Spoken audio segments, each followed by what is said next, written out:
everyone, I'm Sam and welcome back to another episode of Vinyl Bites, where I take a random record from my collection and talk about it in a bite-sized video. Today we will be talking about David Bowie, Let's Dance. Awesome album.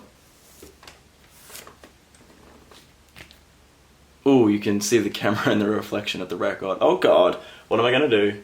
I guess we'll just have to put up with it. This album, in my opinion, is one of the best pop albums from the 80s. I don't think this album gets nearly as much respect as a lot of his glam rock albums and art rock albums of the 70s. But for a pop album, this front to back is just so much fun. It's not necessarily like a synth pop album from the 80s, but there are a lot of 80s tropes that you can see in this album. The album opens up with Modern Love with just these big drums.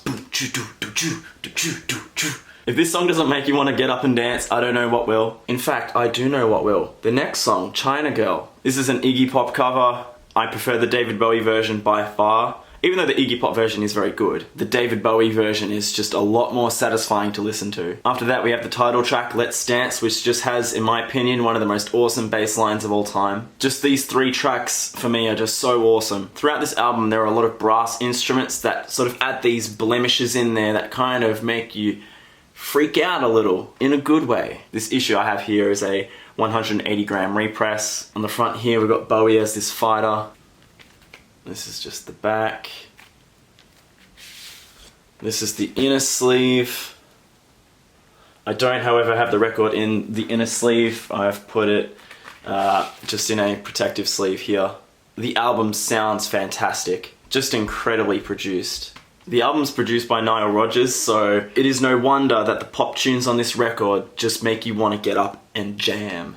Another track I really enjoy off this album is Cat People, or Putting Out the Fire for the film Cat People, which I've never seen. I don't know if I want to watch it, it kind of looks bad, but that track was created in collaboration with Giorgio Moroder. Even though this stuff may not be considered as artful as the stuff that he was creating with Brian Eno, for what it is, a pop record at heart, it is really fantastic. This for me is definitely in my top 10 Bowie albums. I absolutely love David Bowie. I love all 25 of his albums. I own every single Bowie album on vinyl bar his 90s work because it's really hard to find, and if you do buy it, it's really expensive. But of course, I'm gonna own this. It's such a great album. Definitely would give it a strong 8 to a light 9. If you know David Bowie and for whatever reason you haven't heard of this album, definitely check it out. And that's pretty much all I want to say. Just listen to it. It's so good. Now, as I'm filming this across the globe, we are currently in the coronavirus pandemic. And as a result, a lot of our record stores are really hurting because they're not getting the traffic that they used to. The vast majority of them, unfortunately, no longer open their doors to customers for health and safety reasons. So as a result, they're just not getting the sales that they need to. It would be an absolute catastrophe if we were to see vinyl record stores die as a result of this crisis. Now, a lot of record stores are still operating online. You can still purchase records. So please, find out your local record store's website, and if you want to buy a record, please buy a record from them. They really need our help in this time. Stay safe, and I'll see you next time.